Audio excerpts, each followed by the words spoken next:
আসসালামু আলাইকুম ওয়া রাহমাতুল্লাহি ওয়া বারাকাতুহু।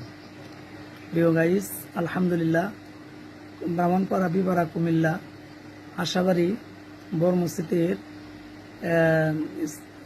উনি একজন খতিব সাহেব ছিলেন, ইমাম সাহেব ছিলেন। অনেক দিন আগে, বহু বছর রয়েছেন ওই মসজিদে।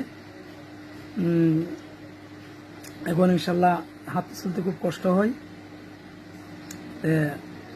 এবারটা হয়েছে গা ওনার সন্তান, ওনার হচ্ছে আব্বা। আসলে আমার এটা দেখে খুব ইনশাল্লাহ ভালো লাগলো যে বাবাকে ভন রুটি খাওয়াইতেছে ইনশাল্লাহ হাতে। এটাই হলো বাবার স্নেহ, আদর, ভালোবাসা। আমরা যেন এইভাবে মা বাবাকে একজন একজন আরেকজন পরস্পর যেন ভালোবাসতে যাইতে পারি আজীবন, যতদিন আল্লাহ রাব্বুল আলামিন আপনি আমাদেরকে হায়াত দারাজ করেন।